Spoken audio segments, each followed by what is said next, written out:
itulah yang saya sampaikan malam hari ini dengan proses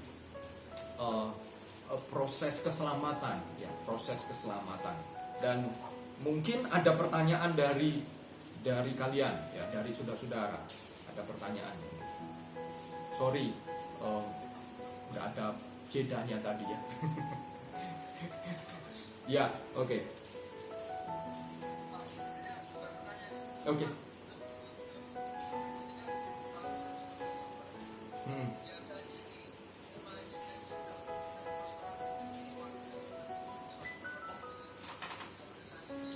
Iya.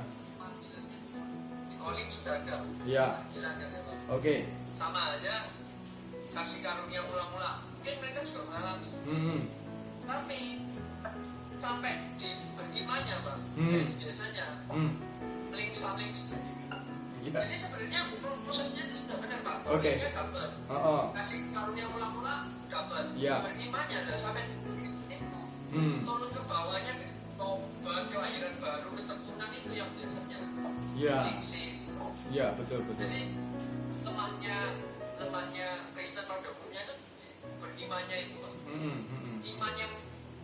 Iman yang sampai bisa turun sampai ke pertobatan, kelahiran baru itu yang biasanya belum dapat. Ya. Jadi kadang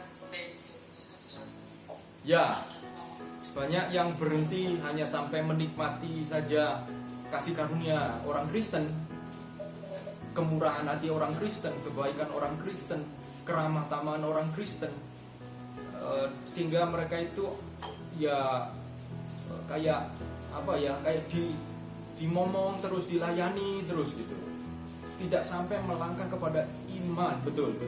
Iya. Nah, oke. paling kadang sampai di iman, sudah sampai di iman, tapi juga karena cuma di iman terus nggak turun ke bawah lagi. Ya, mungkin Karena kita cuma diajarkan sudah percaya Tuhan, percaya, oke, ya kadang cuma sampai di situ, gitu. Nggak diajarkan untuk ke bawah-bawahnya. iya. Oke. Good. Pengamatan yang baik. Bisa jadi iman yang diajarkan nggak seimbang juga, sehingga berimannya itu nggak pertama-tama kepada pertobatan, tapi pertama-tama misalnya gimana caranya aku bisa lebih diberkati lagi, gimana aku bisa lebih pinter lagi, hal-hal yang lebih kepada penambahan. Padahal pertobatan itu kan bicara pengurangan, ya kan? Pertobatan itu pengurangan, kelahiran baru penambahan, ditambahkan karakternya, ditambahkan kemurahan hatinya, ditambahkan pengampunannya. Tapi pertobatan itu pengurangan. Makanya kan Pak Yohanes pernah mengatakan, biarlah dia semakin bertambah, aku semakin berkurang. Kesadaran diri bahwa aku ini membasuh kakinya, atau aku membersihkan kasutnya saja aku nggak layak. Itu pertobatan, ketidaklayakan, kesadaran akan ketidaklayakan kita sebagai manusia. Nah, pertanyaan David itu menuntun kepada kita, kalau begitu tuh bagaimana kita bisa melayani? Ya, mungkin tadi sampai beriman, tapi imannya bukan iman kepada keselamatan Yesus Kristus yang berhubungan dengan perubahan hidup, transformasi hidup, tapi lebih kepada beriman untuk diberkati, seperti orang datang ke Gunung Kawi kayak gitu aja. Mungkin hanya cari berkat Tuhan saja. Dan kalau ketika tidak diberkati, tidak dijawab doanya, langsung mutung dan menyalahkan dan marah. Dan tidak heran orang Kristen model begini itu akan kemudian cari lagi hal-hal yang membuat dia merasa diberkati. Ya. Dan tidak, kadang-kadang antara kehidupan pertobatan dengan kehidupannya, mungkin dia sebagai orang Kristen dia memberi bantuan dan lain sebagainya, tapi orang-orang terdekat, keluarganya merasakan orang ini nggak bertobat, nggak ada kelahiran baru. Kenapa? Nah, pertanyaannya, apakah dia diselamatkan? Wow. Apakah dia diselamatkan? Sebab keselamatan itu harus sampai kepada glorification dalam prosesnya, sampai kita dimuliakan. Nah, jadi oke, ya pengamatan yang bagus, David. Mungkin ada yang lain, ada yang Saya juga mau itu Pak, komen dan melemparkan diskusi ke tengah-tengah grup ini. Saya sampai beberapa waktu lalu itu mikirnya, maksudnya kan bertobat itu kan berbalik, terus jangan melakukan lagi. Nah, ya, memang Pak, sehingga pertobatan itu akhirnya degradasi nilainya hanya menjadi syarat untuk menikah. Gitu. Jadi yang penting syaratnya masuk Kristen itu mesti ada surat baptis. Nah, setelah Pak ya nggak ngerti, pokoknya udah dapat kantongin surat itu, udah bisa kawin, udah lagi wah, mantep banget surat ini. Nah, makanya itu kenapa orang Kristen ini akhir-akhir ini terutama menjadi kayak lemah gitu dibandingkan orang Kristen zaman dulu yang wah tahan uji karena mereka mendapat persekusi, atau zaman sekarang yang di daerah-daerah yang banyak non Kristen yang mungkin mereka mengalami persekusi sehingga iman mereka kuat. Tapi kalau sekarang yang bertobat, pikirnya Pak, dulu merokok sekarang nggak merokok, dulu mencuri sekarang mencuri.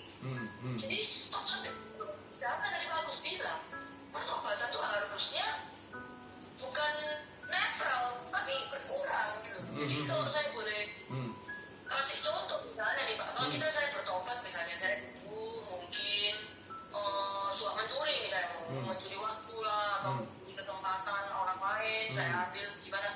Nah, kalau pertobatan harusnya bagaimana? Nah saya tuh berpikir akhir-akhir ini, oh bertobat itu berarti bukan cuma balik nol gitu loh, tapi harus melakukan lebih ya. Kalau saya mencuri, Sakeus, dia pernah mencuri bangsanya, dia kembalikan berkali lipat, bukan dulu aku malah orang Israel sekarang wis dah apa gitu tuh. Anggap bertobat.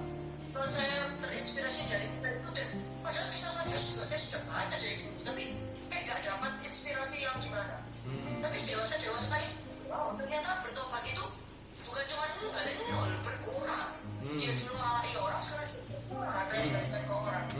Itu yang menurut saya perlu lebih digabungkan lagi supaya orang Kristen ini jangan menjadi ya itu kayak tadi Pak bilang, cuma haus berkat aja, gak dikasih berkat nolong.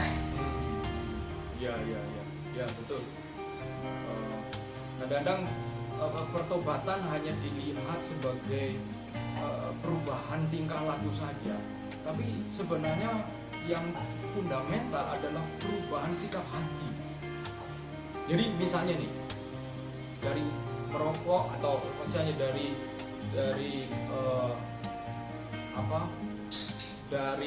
mencuri kemudian tidak mencuri gitu. Tetapi sikap hatinya kepada Tuhan, kepada sesama itu masih seperti pencuri gitu. Masih seperti pencuri, yaitu suka cheating misalnya.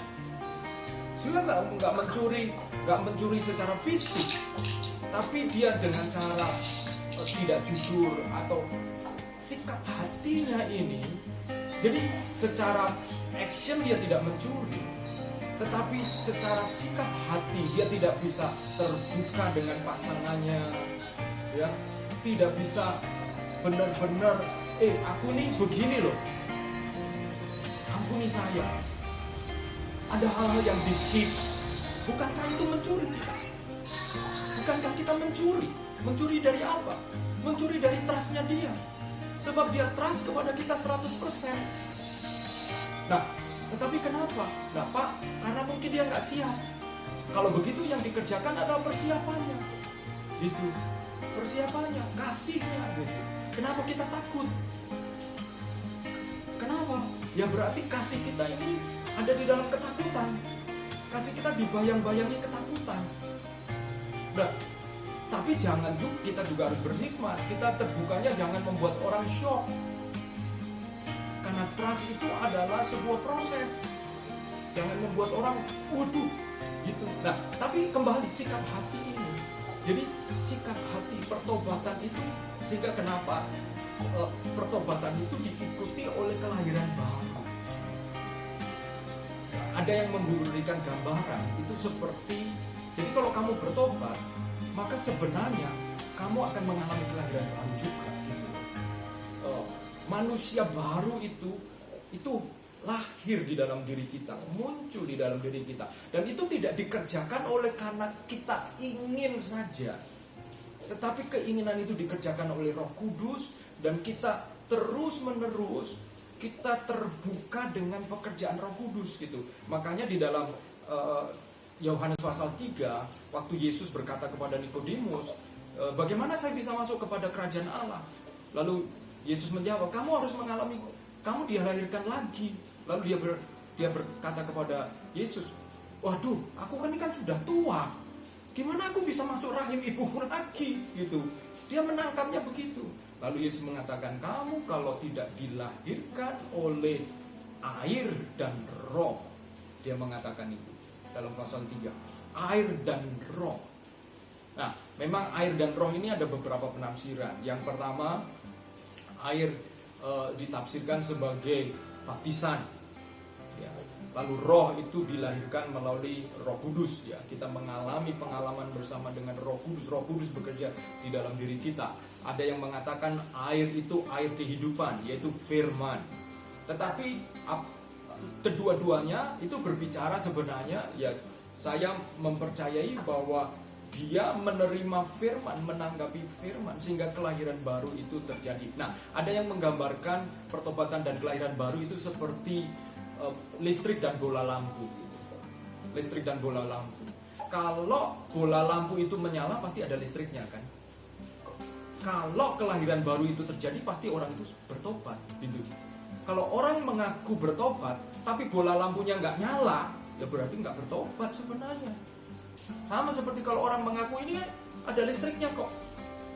Ini kita mengatakan bahwa bola lampunya itu nggak putus ya. Jadi bola lampunya normal ya. Ini ada listriknya kok. Ini bertobat kok.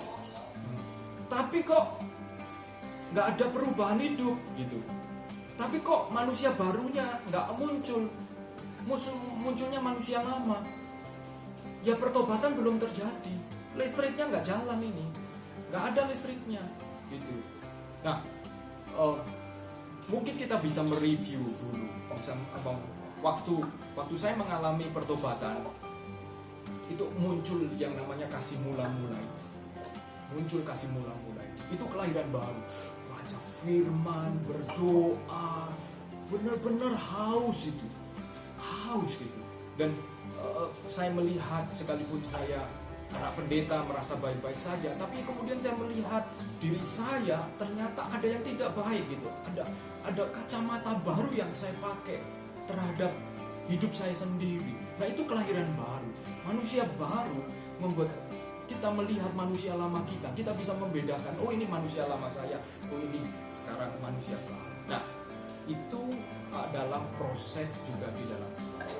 Jadi ya betul, email sampaikan betul, kita mengalami pengurangan dan akhirnya kelahiran baru kita mengalami penambahan.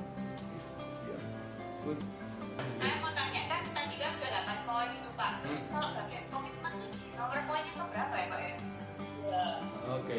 Soalnya terus terang kalau saya perhatikan dari yang tadi itu, komitmennya juga salah satu masalah yang cukup ini Pak, dalam keselamatan, maksudnya cukup sering dihadapi gitu loh Pak. Kurangnya komitmen, terus kadang-kadang take for granted, kayak oh keselamatan ini kayak gampang gitu ya. Nah, gitu.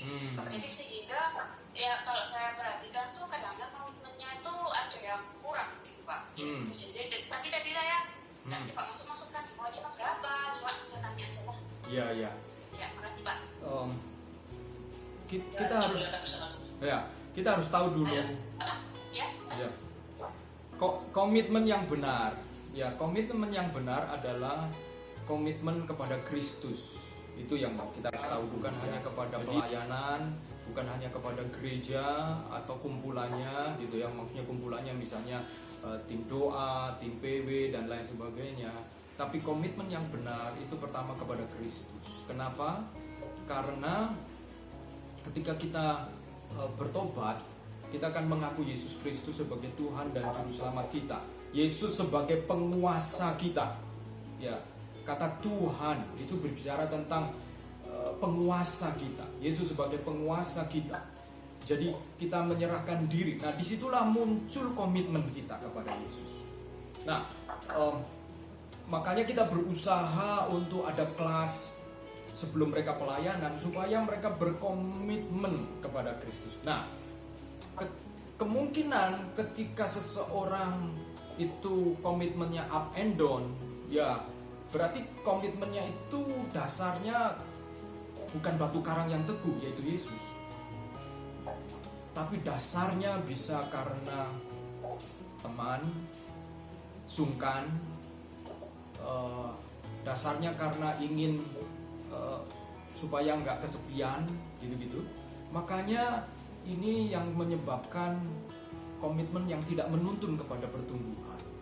Tapi jangan lupa, mungkin di situ kasih karunia atau anugerah awal bekerja. Jadi memang sebenarnya kalau dari sisi tahapan, komitmen itu harus terjadi kepada orang yang mengalami kelahiran baru.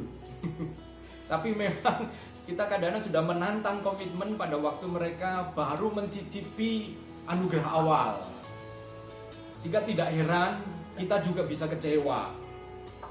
Sebab ya kita sudah memberikan anugerah dan mereka merasakan bisa bersaksi. Ya orang Kristen itu baik ya, orang Kristen itu begini ya. Oh di SAF ini acceptance luar biasa ya, gitu-gitu. Mereka merasakan anugerah awal. Tapi ya saya waktu merenungkan ini, berarti kadang-kadang kita ini kecepatan meminta orang berkomitmen. Sebab mereka belum bisa berkomitmen terhadap Kristus gitu, dan mereka baru mencicipi anugerah awal. Ya memang harusnya dalam proses anugerah awal ini kita tuntun terus gitu. Tapi yang sering terjadi kan kita lepas mereka. Itu juga yang terjadi. Proses pemuritan tidak terjadi, kita lepas mereka. Dan karena kita lepas, maka mereka tidak sampai kepada tadi faith, iman, dan kemudian pertobatan dan lahir baru. Nah, tapi idealnya setelah orang lahir baru, dia bisa berkomitmen sebenarnya. Nah, lahir baru ditandai juga dengan baptisan. Tadi email menyinggung tentang baptisan. Seharusnya orang yang baptis itu juga mereka menunjukkan sebagai kelahiran baru terjadi gitu. Tapi ya tadi, karena baptis sekarang menjadi syarat dari sebuah pernikahan, ya kadang-kadang dipakai hanya sampai di situ aja gitu. Nah, saya juga merenung akhirnya. Kita sebagai para pelayan, gimana ya menentukan bahwa dia ini lahir baru dan bisa dibaptis gitu ya. Nah, ini sebuah tantangan buat kita ya. Tapi mungkin bukan cepat lambatnya. Tapi bagaimana orang itu dibimbing dan mengalami kelahiran baru itu jauh lebih tepat. Ya, jauh lebih tepat. Orang ada yang lama 1 tahun juga, tapi nggak jaminan dia mengalami kelahiran baru, gitu kan? Jadi kualitasnya itu lebih penting daripada kuantitasnya. Gitu. Nah, kepada pertanyaan leading, seharusnya tadi komitmen itu terjadi kepada regeneration atau kelahiran baru, dan setelah itu dia hidup di dalam kebenaran, justification, mengalami firman. Tapi kalau dia berkomitmen lalu gak ikut KTB, gak ikut proses hidup di dalam kebenaran, bisa dipastikan rontok nanti komitmennya. Komitmennya rontok. Dia kenapa? Dia tidak mencerna kebenaran itu. Komitmen awal yang berupa statement awal itu tidak dijadikan sebuah proses yang berkelanjutan yang menuntun dia kepada komitmen-komitmen yang lain. Sama dong kalau kita pacaran. Kalau kita pacaran kan kita tidak langsung awal-awal ketika naksir seseorang, kita kan nggak langsung berkomitmen aku akan hidup seumur hidup dengan dia. Yaitu omongan saja ketika kita jatuh cinta. Tapi ketika kemudian diminta untuk menjemput lalu hujan deras, lalu mikir, iya sorry ya, macam-macam alasan. Ya kan itu kan hanya buah omongan, bunga-bunga omongan. Tetapi sebenarnya kan di dalam proses komitmen itu terjadi pertumbuhan. Misalnya, komitmen ngechatin dia, komitmen mulai memperhatikan dia, komitmen jemput dia. Nah, kalau kasih ini timbal balik, bukan hanya dari satu pihak saja. Sama seperti ketika Allah mengasihi kita itu pasti, tapi ketika orang itu tidak memberikan timbal balik, maka proses komitmen itu tidak bisa berlangsung, bertumbuh gitu kan. Nah, jadi kita perlu memang menuntun dan juga supaya ketika orang hidup di dalam kebenaran tadi, maka yang ketujuh tadi yaitu ketekunan, perseverance, ketekunan. Nah, disinilah biasanya rontok itu komitmen juga, karena di dalam ketekunan ini ada ujian, ada pencobaan, kadang-kadang ada masalah, kadang-kadang ada kesalahpahaman, kadang-kadang lalu pernahkah kita mendengar, saya kepahitan sama orang Kristen karena orang Kristen begini. Lalu kita juga bingung, akhirnya kita merasa seperti harus menolong, menyelamatkan dia, dan kemudian memang kita harus menolong, menyelamatkan dia. Tapi mungkinkah karena orang ini nggak diajar juga bahwa satu kali kita ini bisa salah paham, satu kali ini kita bisa kecewa, tapi ketika kita memandang kepada Kristus, memandang kepada keselamatan, kepada kemuliaan yang akan datang, kesalahpahaman, kekecewaan kita ini harusnya tidak menghentikan kita untuk mengikut Yesus. Kenapa? Karena di situ ada ketekunan dan pada akhirnya tahan uji, dan Paulus mengatakan buah matang nanti. Jadi ya seperti yang Liding tanyakan, berarti kita mungkin banyak menghadapi orang-orang yang bergumul di dalam ketekunan ini gitu. Wah, kalau begitu kita perlu disiplin ya supaya ketekunan ini terjadi. Ya. Tapi Pak, karena memang sudah kan syarat pernikahan itu kan baptis, gimana Bapak mau memastikan juga benar-benar bertobat Pak? Ayo. Gimana dilema itu ya? Iya.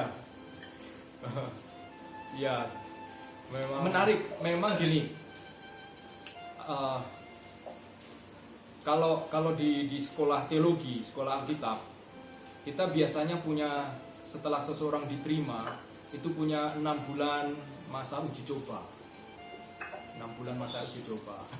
Dan di masa uji coba itulah kita mengenali panggilannya, mengenali kesungguhannya, ya. Tetapi di dalam 6 bulan itu memang kita mengizinkan proses-proses terjadi dalam hidup orang itu. Kita berikan dia tugas harian, ya. Ada yang pokoknya setiap minggu mereka tugasnya berubah-ubah, berbeda-beda, mulai dari membersihkan WC, nyapu jalan, hal-hal yang pada akhirnya kerendahan hati, ketahanan, itu tuh diuji memang. Diuji. Nah, kadang saya juga mikir, kadang-kadang mungkin gereja terlalu memberi kasih karunia, kebanyakan kali ya. Sehingga ya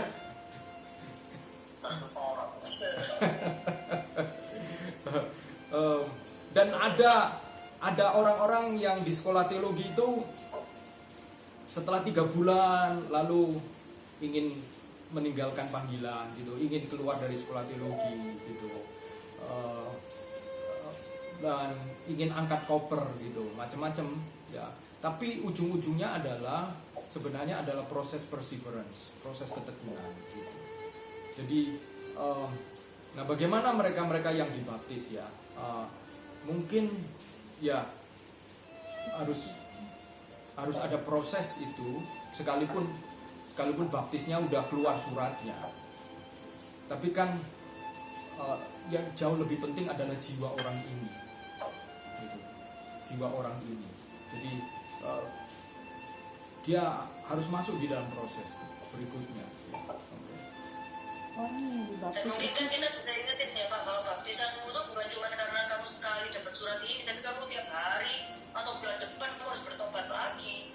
Kan tiap hari pertobatan itu. Dipikirnya dia udah bertobat sekali, kan sudah oke kayak tadi Bapak bilang di awal. Ya, proses transformasi itu terjadi. Orang- Memang pembaptisan itu adalah pengakuan secara publik artinya ya memang ya. Jadi pembaptisan itu adalah pengakuan secara publik bahwa Yesus Kristus adalah Tuhan dan Juru Selamatnya Dia. Memang itu yang pertama memang. Tetapi itu juga menjadi sebuah kesempatan untuk orang ini benar-benar memulai perjalanan tadi, perjalanan pertobatan dan kelahiran barunya. Idealnya memang, idealnya. Makanya ada orang-orang yang takut, aku hidupku masih begini-begini, aku nggak mau dibaptis dulu gitu kan.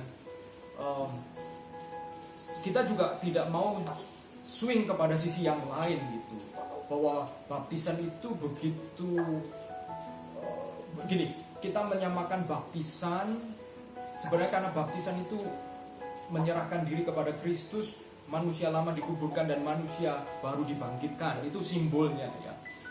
Tetapi sekali lagi bahwa kita juga menyadari gitu bahwa itu diawali dengan pengakuan, penyerahan diri kepada Yesus Kristus dan kemudian dia berproses gitu, berproses. Jadi kalau dia nggak siap memang jangan dipaksa juga gitu. Sebab prosesnya adalah setelah itu proses di mana kita menyadari untuk bertumbuh dan manusia lama kita dikuburkan bersama dengan Kristus gitu. Jadi tapi juga bukan berarti menunggu sempurna dulu baru dibaptis. Seolah-olah bangkit dulu baru ditenggelamkan, kan nggak lucu juga gitu kan. Ya memang mati dulu gitu. Nah, makanya pelajaran baptisan ini penting sekali. Benar-benar dituntun gitu. Saya sendiri lebih suka cenderung pelajaran baptisan itu bukan kolosal banyak orang sebenarnya. Ada beberapa orang, cukup beberapa orang saja. Dan bisa lebih intens gitu, lebih apa? Ya, lebih cermat gitu.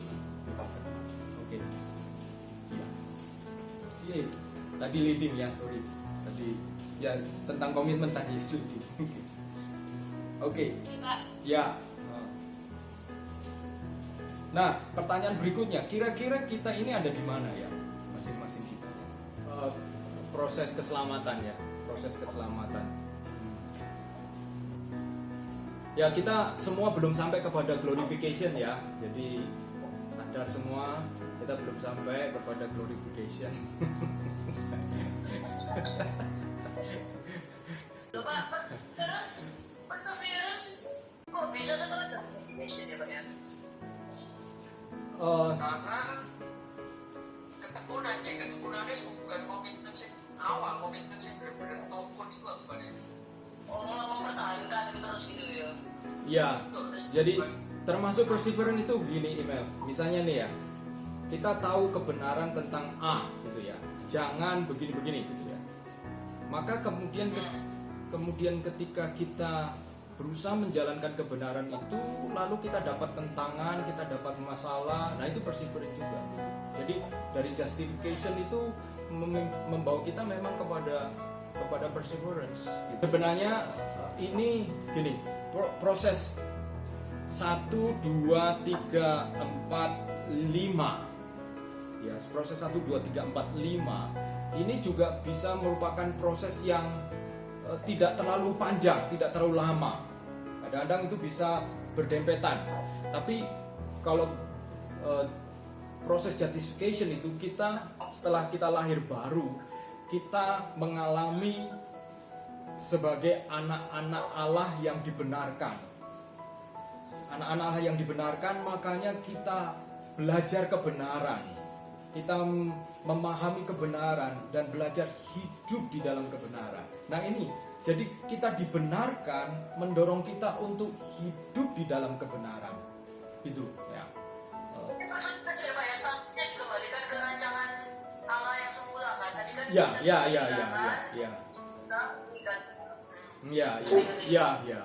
Pembenaran itu gini email. Jadi pembenaran itu yang pertama biasanya diterangkan begini. Jadi pembenaran secara objektif dan secara subjektif. Apa itu?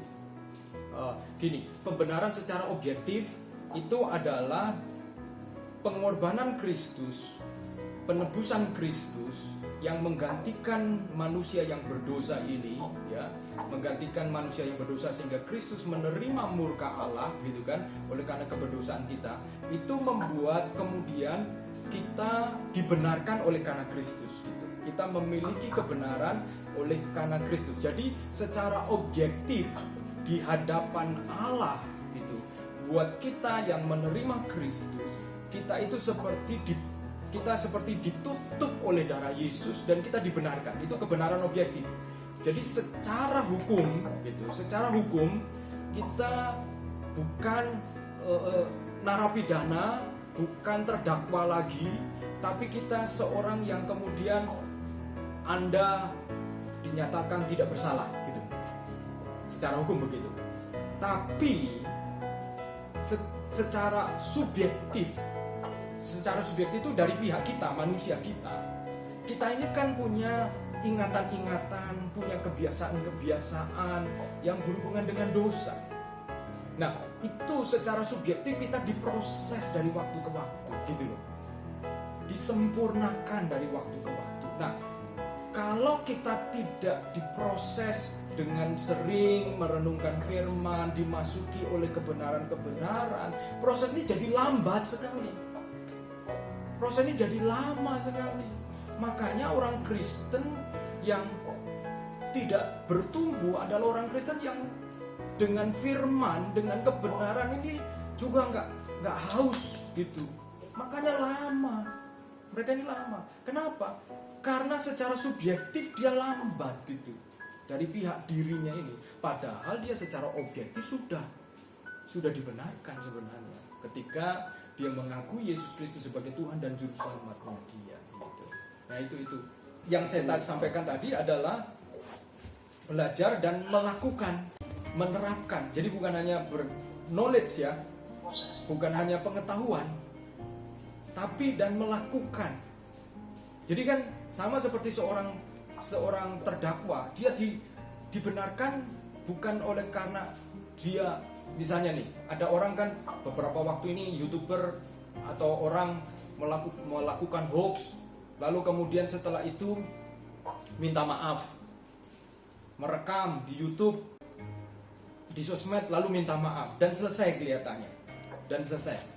Tapi di dalam proses, kalau kita melihatnya dalam proses keselamatan, kalau hanya orang menyesal, oh aku menyesal berdosa, lalu berhenti di situ saja dan tidak hidup, dia mungkin menerima pembenaran, tapi tidak menghidupi pembenaran Tuhan dengan melakukan firman yang dia dengar, mempraktekkan. Itu sama seperti YouTuber atau hoax ini yang minta maaf, tapi sebenarnya setelah itu dia juga tidak mengalami apa-apa, gitu. Dia tidak mengalami menjadi akhirnya memerangi hoax, gitu. Dia menjadi orang yang kemudian membenci hoax, gitu. Jadi pertobatan ini seperti pencuri yang ketangkap basah aja. Jadi sebenarnya bukan pertobatan. Itu hanya maling ketangkap basah aja. Minta ampun, ya karena takut digebukin, gitu. Nah, jangan sampai ada orang yang minta ampun karena takut, gitu. Memang itu bisa jadi awal, tapi harus dituntun untuk benar-benar dia mengalami proses pembenaran bahwa saya benar-benar orang berdosa, saya bersalah dan saya dibenarkan oleh Kristus dan harus hidup di dalam kebenaran. Ya, begitu. Ya. Oke. Ya? Ya, oke. Saya pikir kita di 6 dan 7 nanti, ya, perseverance mungkin belum terlalu perseverance, belum terlalu banyak pencobaan, belum banyak ujian. Ya, tapi mungkin ada yang dalam perseverance, ya. Tapi begini, saudara, Roh Kudus mengapa kemudian di dalam Yohanes pasal 16 itu kemudian Tuhan 14 dan kemudian 16 Tuhan memberikan Roh Kudus kepada kita supaya kita tidak dibiarkan seperti yatim piatu. Dan Roh Kudus diberikan sebagai penghibur. Kata penghibur itu sebenarnya bukan hanya ngibur saja, tapi lebih tepat diterjemahkan bahasa Yunaninya parakaleo. Parakaleo itu para itu di samping, kaleo itu memanggil, yang kemudian bisa diartikan sebagai penghibur, yang kedua penasehat, dan yang ketiga itu pembela gitu. Karena kadang-kadang kita merasa dikondem gitu oleh kesalahan masa lalu, oleh apa yang terjadi di masa lalu. Kita merasa sangat dikondem sehingga ada muncul suara kamu nggak layak, kamu. Tapi Roh Kudus membela kita gitu. Roh Kudus membela kita. Nah, itu sebabnya kita juga harus mengerti bahwa di dalam proses keselamatan itu kita perlu mengundang Roh Kudus. Roh yang membetulkan keselamatan itu untuk aktif. Makanya yang lalu Ibu Lili khotbah tentang hidup dipimpin oleh Roh itu.